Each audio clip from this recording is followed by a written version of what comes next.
بعض شیعہ علماء کا موقف ہے کہ حضرت ابو ہریرہ رضی اللہ تعالیٰ عنہ دشمن اہل بیت تھے، نعوذ باللہ۔ ان کے اس دعوے میں کہاں تک حقیقت ہے وضاحت فرما دیں۔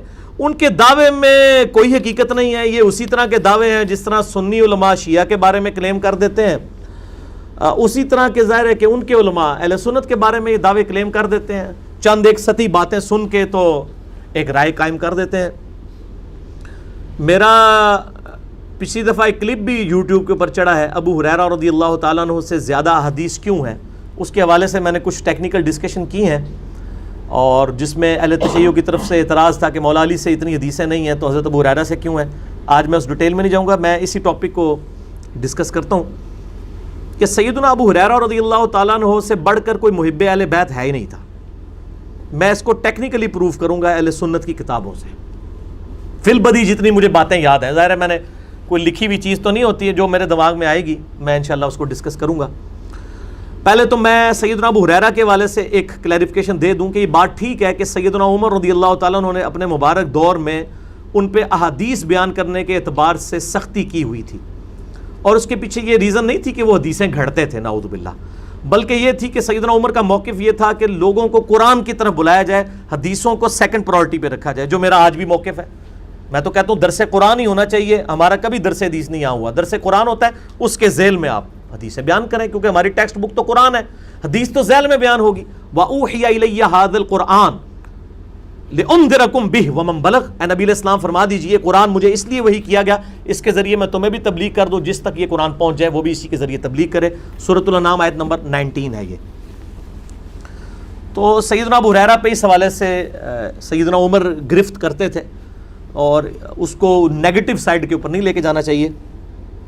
دوسرا، سیدنا ابو ہریرہ رضی اللہ تعالیٰ کے بارے میں صحیح مسلم میں حدیث موجود ہے کہ ابو ہریرہ کہتے ہیں کہ میرے بارے میں اور میری والدہ کے بارے میں نبی علیہ السلام نے دعا کی تھی کہ اے اللہ جتنے مومن ہیں وہ ابو ہریرہ اور اس کی ماں سے محبت رکھیں، اور مومنین کی محبت ابو ہریرہ اور ان کی ماں کے دل میں داخل کر دیں۔ ابو ہریرہ کی جو والدہ تھی نبی علیہ السلام کو گالیاں دیتی تھی، کافرہ تھی، حضرت ابو ہریرہ بار بار شکایت کرتے تھے۔ یہ صحیح مسلم میں حضرت ابو ہریرہ والے چیپٹر میں پوری حدیث موجود ہے۔ ایک دن کا یا رسول اللہ بس صبر کا پیمانہ لبریز ہو چکا، مجھ سے اب برداشت نہیں ہوتا، آپ دعا کر دیجئے۔ نبی علیہ السلام نے دعا کے لیے ہاتھ اٹھائے، حضرت ابو ہریرہ کہتے ہیں میں نے وہاں سے دڑکی لگا دی، میں نے کہا دیکھتا ہوں کہ دعا کتنی جلدی قبول ہوتی ہے۔ کہتے ہیں گھر پہنچا دروازہ بند، دروازہ کھٹکھٹایا تو اماں نے کہا باہر ہی رہ، میں غسل کر رہی ہوں۔ غسل کر کے باہر آئی، مجھے لے جاؤ نبی علیہ السلام کے پاس، کلمہ پڑھ لیا، اور وہاں نبی علیہ السلام نے دعا کیا اللہ ابو ہریرہ اور ان کی ماں کی محبت تمام مومنین کے دلوں میں ڈال، اور مومنین کی محبت ان دونوں کے دلوں میں ڈال۔ جیسا کہ صحیح مسلم میں حدیث ہے کتاب الایمان میں 240 نمبر کہ علی سے محبت نہیں رکھے گا مگر مومن، اور علی سے بغض نہیں رکھے گا مگر منافق۔ تو مولا علی کے بارے میں بھی حدیث موجود ہے، وہ ذرا زیادہ ایلیبریٹ ہے، اس میں بغض والا ذکر بھی ہے، اس میں صرف محبت کا ذکر ہے۔ تو اس لیے سیدنا ابو ہریرہ رضی اللہ تعالیٰ کے اوپر جتنے حملے منکرین حدیث کرتے ہیں یا رافضیوں کی طرف سے ہوتے ہیں، ان کو میں یعنی دعوت اصلاح دوں گا کہ وہ اپنے ایمان کی فکر اس حوالے سے کریں۔ باقی یہ بالکل جھوٹا الزام ہے کہ سیدنا ابو ہریرہ جو ہیں وہ بغض اہل بیت رکھنے والے تھے۔ اہل بیت کی شان میں جتنی کرٹیکل حدیثیں ہیں وہ حضرت ابو ہریرہ سے ہیں رضی اللہ تعالیٰ عنہ۔ مثلاً صحیح مسلم میں ایک حدیث ہے حضرت علی کے فضائل والے چیپٹر میں، یہ میرا جو ریسرچ پیپر ہے اس کے اندر یہ ساری حدیثیں آلموسٹ آپ کو مل جائیں گی۔ یہ چلیں بائی چانس میری ٹیبل پہ پڑا بھی ہوا ہے، اب میں نمبر تو اس میں بتاؤں گا تو ٹائم زیادہ لگ جائے گا، بہرحال یہ ریسرچ پیپر ان کو دکھا دیں فرحان صاحب۔ یہ میرا ریسرچ پیپر ہے، عربی میں بھی، اردو میں بھی، انگلش میں بھی، ہندی میں بھی، ہماری ویب سائٹ اہلسنتپاک.com پہ واقعہ کربلا کا حقیقی پس منظر 72 صحیح الاسناد احادیث کی روشنی میں، جس میں اہل سنت کی مین سٹریم کی کتابیں بخاری، مسلم، ابو داؤد، ترمذی، نسائی، ابن ماجہ اور باقی کتابوں سے، اور مور دین 70% احادیث بخاری اور مسلم سے ہیں۔ کل 200 روایتیں میں نے واقعہ کربلا کے حوالے سے جمع کی ہیں۔ اس میں جو مولا علی علیہ السلام کی شان میں جو میں نے ایک چیپٹر باندھا ہے وہ میں آپ کو حدیث کا نمبر اب بتا ہی دیتا ہوں، بائی چانس میں نے کھول ہی لیا ہے۔ ہاں یہ حدیث جو ہے وہ صحیح بخاری کے اندر موجود ہے 3701، اور مسلم شریف کا جو طریق ہے نا، 2 طرق ہیں، 6222 اور 6223، یعنی 6222 اور 6223۔ یہ حضرت ابو ہریرہ سے ہے، اتنی کریٹیکل حدیث مولا علی کی شان میں۔ حضرت ابو ہریرہ رضی اللہ تعالیٰ عنہ کہتے ہیں کہ نبی علیہ السلام نے غزوہ خیبر کے دن ارشاد فرمایا، آج میں اس شخص کے ہاتھ میں جھنڈا دوں گا جو اللہ اور اس کے رسول سے محبت کرتا ہے اور اللہ اور اس کا رسول اس سے محبت کرتے ہیں۔ اور حضرت ابو ہریرہ کہتے ہیں، حضرت ابو ہریرہ اسپیشلی اس حدیث کے ساتھ، ابو ہریرہ کہتے ہیں کہ میں نے عمر بن خطاب سے سنا کہ وہ کہا کرتے تھے کہ مجھے اس دن سے پہلے کبھی بھی یہ تمنا نہیں ہوئی کہ نبی علیہ السلام میرے سپرد کوئی قیادت کریں سوائے غزوہ خیبر کے۔ ساری رات میں اس امید میں گزاری کہ نبی علیہ السلام مجھے وہ جھنڈا دیں، لیکن نبی علیہ السلام نے علی کو بلوایا اور انہیں جھنڈا دیا اور پھر روانہ کر کے ان کے لیے دعا فرمائی۔ تو یہ حضرت ابو ہریرہ نے حضرت عمر کا قول نقل کیا ہے کہ حضرت علی پر رشک کرتے تھے حضرت عمر، اور کون نقل کر رہا ہے؟ حضرت ابو ہریرہ۔ تو بغض اہل بیت کیسے ہو سکتا ہے؟ اہل سنت کے ہاں ایک وہ جعلی روایت تاریخ کی کتابوں میں ہے کہ حضرت ابو بکر کی نیکیوں پہ حضرت عمر رشک کرتے تھے، وہ جھوٹی روایت ہے۔ شیخ البانی، شیخ زبیر علی صاحب دونوں کہتے ہیں یہ گھڑی ہوئی روایت ہے، اور ہماری کسی مین سٹریم کی کتاب میں نہیں، تاریخ بغداد میں ہے، مشکات میں بھی تحکیم تیسری جلد کے اندر شیخ زبیر صاحب نے بھی کی ہوئی ہے۔ جعلی روایت پبلک کے اندر مشہور ہے، اور کئی میں نے اہل سنت کے بڑے بڑے علماء کو، بریلوی، دیوبندی، اہل حدیث، تینوں گروہوں کے علماء کو حدیث بیان کرتے ہوئے سنا ہے، لیکن یہ حدیث میں نے آج تک کسی کو بیان کرتے ہوئے نہیں سنی۔ میرے بعد کسی نے بیان کر دی جو مسلم شریف میں ہے کہ حضرت عمر کہتے ہیں مجھے علی پر رشک ہوگا، اور ابو بکر پہ رشک والی کہ جی وہ ایک رات کی نیکیاں لے لے اور وہ مجھے غار ثور کی نیکیاں، ایک رات کی نیکی دے کے پوری زندگی کی نیکیاں لے لے، جھوٹی روایت وہ مشہور کی ہوئی ہے۔ تو حضرت ابو ہریرہ میں کوئی بغض اہل بیت نہیں تھا۔ اچھا، اسی طریقے سے وہ مسند احمد میں ایک حدیث ہے کہ نبی علیہ السلام نماز پڑھ رہے تھے تو سیدنا حسن و حسین جو ہے نبی علیہ السلام کے کندھے پہ سوار ہو گئے اور آپ علیہ السلام نے سجدہ لمبا کر دیا۔ یہ حدیث جو ہے یہ حضرت ابو ہریرہ راوی ہیں اس حدیث کے۔ اور سب سے کریٹیکل حدیث سیدنا حسن و حسین کے بارے میں جو کسی اور صحابی سے نہیں ہے، وہ ہے ہی حضرت ابو ہریرہ سے ہے۔ اب یہ بائی چانس یہ کھلا ہوا ہے تو میں اس میں، ہاں یہ دیکھیں کرامت ہے، مل گئی ہے۔ سیدنا ابو ہریرہ المستدرک الحاکم میں 4777 نمبر حدیث ہے۔ شیخ البانی نے بھی صحیح کہا، شیخ زبیر علی نے بھی صحیح کہا، امام حاکم، امام ذابی نے بھی صحیح کہا کہ حضرت ابو ہریرہ کہتے ہیں کہ نبی علیہ السلام ہمارے پاس اس حال میں تشریف لائے کہ ایک کندھے پر حسن اور دوسرے پہ حسین کو سوار کیا اور باری باری دونوں کو چوم رہے تھے، اور آپ ہمارے پاس جب تشریف لائے تو ہم نے پوچھا اللہ کے رسول آپ ان دونوں سے محبت کرتے ہیں؟ آپ نے فرمایا ہاں، اور جو ان سے محبت رکھے تو گویا اس نے مجھ سے محبت کی، اور جس نے حسن و حسین سے بغض رکھا اس نے مجھ سے بغض رکھا۔ اس حدیث کے راوی صرف حضرت ابو ہریرہ ہیں کہ جس نے حسن و حسین سے محبت کی اس نے مجھ سے محبت کی، اور جس نے حسن و حسین سے بغض رکھا اس نے مجھ سے بغض رکھا۔ اس کریٹیکل حدیث کے راوی صرف حضرت ابو ہریرہ ہیں۔ تو ابو ہریرہ میں کہاں سے بغض اہل بیت ہوگا؟ یہ تو میں نے آپ کو ایک اینگل بتایا ہے۔ دوسرا اینگل یہ ہے کہ آل امیہ کے خلاف اعلان حق جن اصحاب نے بلند کیا ان میں حضرت ابو ہریرہ شامل تھے۔ جب تکبیرات کی انہوں نے سنت چھوڑی، حضرت ابو ہریرہ نے ان کی مخالفت کی۔ بخاری مسلم آپ کھول کے دیکھ لیں، سب زیادہ مخالفت کرنے والے تھے۔ اسی طریقے سے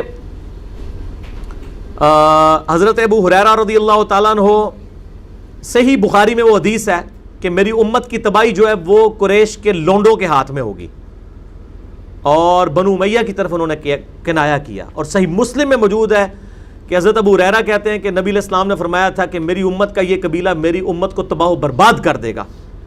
تو ہم نے پوچھا یا رسول اللہ علیہ وسلم ہم اس وقت کیا کریں؟ تو نبی علیہ السلام نے فرمایا کہ کاش میری امت ان سے الگ ہو جائے اس وقت۔ اس حدیث کے راوی بھی حضرت ابو ہریرہ ہیں۔ پھر المستدرک الحاکم میں اور مسند ابی یعلا میں جو روایت ہے کہ نبی علیہ السلام نے بنو امیہ کے بندروں کو اپنے ممبر پہ ناچتے کودتے ہوئے دیکھا۔ حضرت ابو ہریرہ کہتے ہیں نبی علیہ السلام نے یہ خواب دیکھی اور اس کے بعد آپ چند دن زندہ رہے، آپ کو ہم نے مسکراتے ہوئے نہیں دیکھا، آپ اتنے غمگین تھے کہ میرے ممبر پہ بنو امیہ کے بندر آ کے بیٹھ جائیں گے، یعنی ان کے حکمران، میری وفات کے بعد۔ اس حدیث کے راوی بھی حضرت ابو ہریرہ ہیں۔ یار جو بنو امیہ کے لوگوں کو بندروں والی روایت جو ہے وہ حضرت ابو ہریرہ سے روایت ہے، ٹھیک ہے جی۔ ہر موقع پہ وہ آل امیہ کی مخالفت کرتے تھے۔ بخاری میں حدیث موجود ہے، مروان ایک دفعہ چلا گیا تو مدینے کے اوپر نائب بنا کے چلا گیا حضرت معاویہ کے دور میں حضرت ابو ہریرہ کو، تو انہوں نے جب جمعے کی نماز پڑھائی تو انہوں نے وہی صورتیں پڑھی جو نبی علیہ السلام پڑھتے تھے. تو بعد میں آ کے پھر لوگوں نے مروان کو شکایت کی کہ جی علی بن ابی طالب جو کوفے کے اندر پڑھا کرتے تھے نا, ابو ہریرہ نے آج وہ تلاوت کی ہیں صورتیں.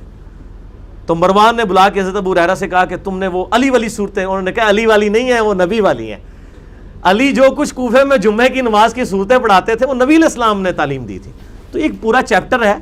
حضرت ابو ہریرہ کا یہ پہلو لوگوں سے پوشیدہ ہے. ظاہر ہے کہ جب سنی جو ہیں وہ اپنی زبانیں بند کر کے اور اپنے اپنے بلوں میں گھسے ہوئے ہیں, صحیح بات لوگوں کو بتانے کے لیے تیار نہیں ہے, شیعہ بھی اسی طریقے سے ہیں, تو لوگوں میں ظاہر دراڑیں تو بڑھے گی. ہماری دعوت کی کامیابی کی وجہ کیا ہے کہ ہم نے الحمدللہ وہ دراڑیں فل کر کے لوگوں کو صحیح بات بتائی ہے. تو یہ حضرت ابو ہریرہ پہ بالکل جھوٹا الزام ہے, میں نے اس کو کلیریفائی کر دیا. سنی شیعہ کنفلکٹ ہی ہے نا جی, اور کیا ہے, آ گیا نا سوال. کیا امام بخاری و مسلم ناسبی تھے؟ اگر نہیں تو انہوں نے ناسبی راویوں سے احادیث کیوں لی ہیں, مثلا مروان بن حکم سے؟ اس کا تسلی بخش جواب دیں. تسلی تو اللہ ہی کسی کی کروا سکتا ہے, میں تو صرف جواب دے سکتا ہوں کہ امام بخاری امام مسلم کوئی ناسبی نہیں تھے. اس کی وجہ یہ ہے کہ جو میں نے واقعہ کربلا والا پمفلٹ آپ لوگوں کو دکھایا ہے, اس میں اکثر حدیثیں تو بخاری مسلم سے ہیں, جنگ جمل, صفین, نہروان کے اوپر, مولا علی علیہ السلام کی حقانیت کے اوپر اور اہل بیت کی شان میں, تو وہ کہاں سے ناسبی ہوں گے؟ پھر ان اماموں نے مولا علی علیہ السلام کے ساتھ علیہ السلام لکھا ہے. امام بخاری نے انٹرنیشنل نمبر کے مطابق 6318 نمبر حدیث میں سیدنا علی اور فاطمہ کے ساتھ علیہ السلام لکھا ہے. امام بخاری نے 3748 نمبر حدیث میں امام حسین علیہ السلام لکھا ہے. امام بخاری نے 6318 میں فاطمہ اور علی کے ساتھ علیہ السلام لکھا ہے. اور سیدنا حسین علیہ السلام کے چیپٹر میں امام بخاری حدیث لے کے آئے کہ حضرت ابو بکر کہتے ہیں کہ نبی علیہ السلام کی محبت کو اہل بیت کی محبت میں تلاش کرو. یہ امام بخاری حدیث لے کے آئے ہیں. بخاری اور مسلم حضرت علی کے فضائل کے چیپٹر میں پہلی حدیث یہی لے کے آئے ہیں کہ علی کی میرے ساتھ وہی نسبت ہے جو ہارون کی موسیٰ کے ساتھ تھی, مگر میرے بعد کوئی نبی نہیں. حضرت علی کی شان میں اس سے بڑی کوئی حدیث روئے عرض پہ نہیں ہے, کیونکہ آپ ذرا نسبت دیکھیں. ہارون علیہ السلام پیغمبر تھے اور موسیٰ علیہ السلام پیغمبر تھے, اور ہارون علیہ السلام کے لیے موسیٰ علیہ السلام نے دعا کی تھی کہ اللہ مجھے ایک ساتھی دے کہ میرے بازو مضبوط ہوں. موسیٰ علیہ السلام کے سب سے قریبی ساتھی کون تھا؟ ہارون علیہ السلام. اور نبی علیہ السلام اپنے سب سے قریبی ساتھی کس کو کہہ رہے ہیں؟ مولا علی کو.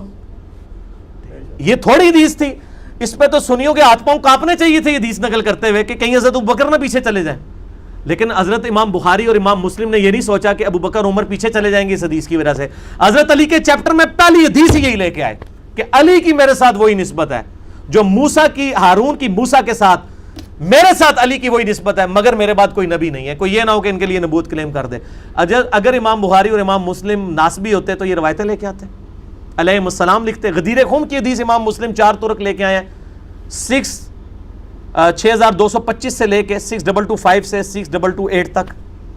غدیر خم پہ میرا پورا کلپ موجود ہے, اور یہ واقعہ کربلا والے ریسرچ پیپر میں نے کئی چیزیں لکھی ہیں اس حوالے سے. ناسبی ہوتے تو یہ روایتیں, باقی ناسبیوں سے تو کیا, شیعہ راویوں سے بھی امام بخاری امام مسلم نے حدیثیں لی ہیں. 100 سے زیادہ راوی بخاری کے شیعہ ہیں, سکہ راوی ہیں, صدوق راوی ہیں, سچے ہیں, ان سے لی ہیں. ناسبیوں سے بھی جو روایتیں لی ہیں تو ان کی سچائی کی وجہ سے لی ہیں. یہ ان کا ایک عیب ہے نا.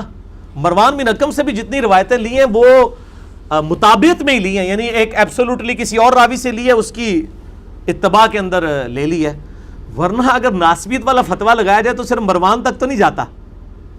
یہ فتویٰ تو ان لوگوں تک بھی جاتا ہے جن کے دور حکومت میں مولا علی علیہ السلام کے اوپر ممبروں سے لعنت کی گئی, تو پھر ناسبیت کا فتویٰ تو ان پہ بھی لگ جائے گا. حدیثیں تو ان سے بھی نقل کی گئی ہیں. تو روایت حدیث کا اصول یہ ہے کہ بات سچی ہونی چاہیے, چاہے وہ بیان کرنے والا کوئی بھی ہو. تو کوئی ایسی روایت بتائیں کہ جس میں امام بخاری امام مسلم نے نعوذ باللہ کوئی خیانت کی ہو, کوئی لے کے آئے سامنے, پھر ہم انشاءاللہ تعالیٰ آپ کو جواب دیں گے. یار سارے ہی آج اس طرح کے سوال آگے نا. بعض علماء کا اعتراض ہے کہ امام بخاری نے سیدہ عائشہ کی توہین کی ہے کہ ایک تابعی کو غسل کر کے دکھایا جبکہ ان کے درمیان ایک چادر کا پردہ حائل تھا, اس کی وضاحت درکار ہے. یہ شیعہ امام بخاری پہ اعتراض کرتے ہیں کہ اما عائشہ کی توہین کی ہے. وہ ہوا اس طرح تھا, یہ بخاری مسلم دونوں میں حدیث ہے کہ کچھ اصحاب آئے جس میں سے سیدہ عائشہ کے محرم بھی تھے ایک اور نامحرم بھی تھے. سیدہ عائشہ سے وہ مسئلہ پوچھنے آئے غسل کے بارے میں. اب ذرا آپ اس دور کو اپنے ذہن کے اندر لے کے آئیں کہ جس دور کے اندر نبی علیہ السلام تو فوت ہو چکے ہیں, اب مسائل اما عائشہ نے سکھانے ہیں, اور اس میں عبداللہ بن عمر کے بارے میں صحیح مسلم میں آتا ہے کہ انہوں نے اس حوالے سے ایک چیز لانچ کی جس کی وجہ سے بڑا فتنہ کھڑا ہو گیا، پنجابی والا نہیں، عربی والا، حتیٰ کہ سیدہ عائشہ تک بات پہنچی۔ سیدنا ابن عمر یہ فتویٰ دیتے تھے کہ جو عورت جنبی ہے وہ اپنی چٹیا کھول کے غسل کرے گی، جبکہ اما عائشہ کہتی ہیں کہ نبی علیہ السلام نے فرمایا کہ عورت حیض کے بعد جو غسل کرے گی وہ تو چٹیا کھول کے کرے گی، لیکن جنبی عورت چٹیا نہیں کھولے گی، بس سر کے اوپر پانی بہا لے گی جتنا بھی گیلا ہو جائے، اتنے تردد میں نہ اس کو ڈالا جائے۔ تو ابن عمر کہتے تھے نہیں، وہ اس طرح غسل کرے گی۔ اب پانی کی اس وقت قلت ہوتی تھی تو حضرت عائشہ کو اتنا غصہ آیا، صحیح مسلم میں الفاظ ہیں ان کا، ابن عمر سے کہو کہ یہ اپنی عورتوں کی ٹینٹ کروا دے، گنج کروا دے، ان کی چٹکی ریموو کروا دے اگر اس نے اس قسم کے غسل کروانے ہیں لوگوں سے۔ اب جب اس قسم کے اختلافات پیدا ہو جائیں، اس دوران کچھ تابعین اما عائشہ سے پوچھنے آئے کہ بھی غسل میں، ایک تابعہ کہتا ہے دیکھیں جی میرا کتنے چھترے بڑے بڑے سر کے بال ہیں بڑے بڑے، یہ تو اتنے کم پانی سے تو میں غسل نہیں کر سکتا، میں کیسے غسل کروں گا؟ انہوں نے کہا بیٹا نبی علیہ السلام کے بال تیرے سے بھی زیادہ گھنے تھے اور وہ اتنے پانی سے غسل کر لیتے تھے۔ پھر سیدہ عائشہ نے کیا کیا کہ ایک بالٹی لی جس میں انہوں نے غسل کے لیے پانی لیا، اس کے بعد وہ اٹیچ باتھ میں چلی گئی۔ اس زمانے میں اٹیچ باتھ اس طرح کے تو نہیں ہوتے تھے، چادروں کے ذریعے۔ آج بھی آپ رائے ونڈ میں چلے جائیں تو وہاں پہ جتنے بھی باتھ روم بنے ہوتے ہیں، یہ ملتان اجتماع دعوت اسلامی والوں کے، اب نہیں مجھے پتا، پہلے تو یہی تھا جب تک ہم جاتے رہے، تو وہ موٹی چادروں کے ذات ہی باتھ روم بنائے ہوتے تھے۔ یہ نہیں ہوتا تھا کہ اس میں سے کچھ نظر آ رہا ہوتا ہے اندر سے، موٹی چادر ہو یا دیوار ہو، تو اس زمانے میں تو یہی کچھ ہی کیا جاتا تھا۔ تو سیدہ عائشہ نے اس کا وہم نکالنے کے لیے، مثلا اگر کوئی کہے جی یہ ایک بالٹی میں غسل نہیں ہوتا، تو میں آپ کے سامنے ایک بالٹی بھروں اور میں اٹیچ باتھ میں کہوں گا یہ دیکھو میں یہ ایک ہی بالٹی اندر لے کے جا رہا ہوں، میں اسی سے نہا کے آؤں گا، اور میں باہر آ کے کہوں کہ دیکھو میں نے غسل کر لیا، تم کس طرح کہتے ہو غسل نہیں ہوتا؟ عورت کے بال تو زیادہ ہی ہوتے ہیں نا مرد سے۔ تو سیدہ عائشہ نے بھی وہ پردے میں یہ نہیں مراد کہ دیکھ رہی تھی، وہ پردہ کہتے ہیں پردہ حائل تھا، وہ اٹیچ بات تھا، تو اس میں کوئی بے پردگی والی بات ہی نہیں تھی۔ ان کا وہم نکالنے کے لیے اس میں کون سی توحید ہے اما عائشہ رضی اللہ تعالیٰ عنہا کی؟ ٹھیک ہے، تو اس میں کوئی امام بخاری نے نہیں، بلکہ انہوں نے ایک حق بات جو ہے وہ لوگوں تک پہنچائی۔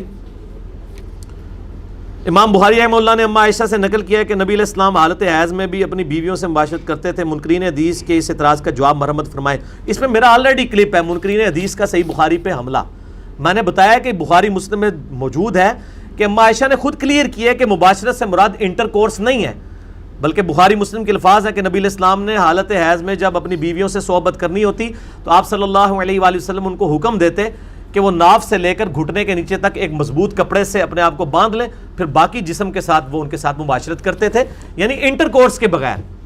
تو وہ کہتے ہیں جی قرآن میں آیا کہ حالت حیض میں جو ہے عورتوں کے ساتھ انٹر کورس نہیں کرنا۔ یہ تو اما عائشہ کی بڑی مہربانی ہے کہ امت تک یہ پیغام پہنچا دیا کہ یہ فرسودہ نظام ہے کہ عورت کوئی ناپاک ہو جاتی ہے۔ حتیٰ کہ بخاری مسلم میں حدیث ہے، اما عائشہ کہتی ہیں کہ نبی علیہ السلام حالت حیض میں میری گود میں سر رکھ کے قرآن پڑھ لیا کرتے تھے۔ ایک دن آپ اعتکاف بیٹھے تھے تو مجھے کہا کہ بسترا پکڑا دو، بخاری مسلم کے الفاظ ہیں، تو اما عائشہ کہتی ہیں کہ میں نے کہا کہ میں تو حیض سے ہوں، تو آپ نے فرمایا حیض تیرے ہاتھوں میں تو نہیں گھس گیا، پکڑا۔ یہاں تو لوگ کہہ رہے ہوتے ہیں جی حیض والی عورت جو ہے وہ وضو نہ کرے تو وہ آٹا نہیں گوندھ سکتی، بچے کو دودھ نہیں پلا سکتی، پتہ نہیں کتنی کتنی قسم کی جھوٹی باتیں جو ہے نا وہ پبلک کے اندر مشہور کی ہوتی ہیں۔ یہ بالکل جھوٹ ہے جو الزامات لگائے گئے ہیں امام بخاری امام مسلم کے اوپر۔